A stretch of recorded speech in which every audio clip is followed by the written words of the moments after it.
ಒಂದು software company ಹೆಸರು ನಾನು ಹಾಕಿದ್ದೀನಿ, ಇನ್ಫೋಸಿಸ್ ಅಂತ ಹಾಕಿದ್ದೀನಿ. ಇನ್ಫೋಸಿಸ್ ಅಂತ ಹಾಕಿದ್ಮೇಲೆ ಇಲ್ಲಿ ಹೋಗ್ಬಿಟ್ಟು ನಾನು ಪಿಯರ್ಸ್ ಮೇಲೆ ಕ್ಲಿಕ್ ಮಾಡಿದೆ. ಪಿಯರ್ಸ್ ಅಂದರೆ ಯಾರು? ಕಾಂಪಿಟೇಟರ್ಸ್.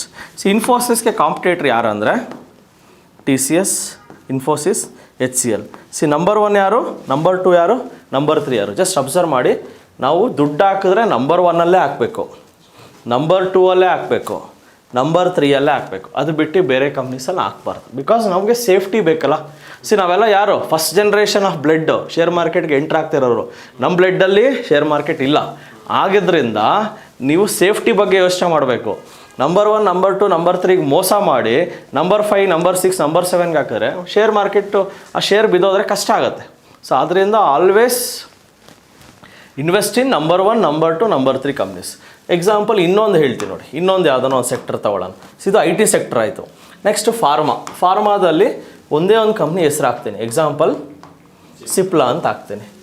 ಸಿಪ್ಲಾ ಅಂತ ಹಾಕಿದವಾಗ ನನಗೆ ಬಂದಿದ್ದು number 1 is Sun Pharma, number 2 is Cipla, number 3 is Mankind pharma.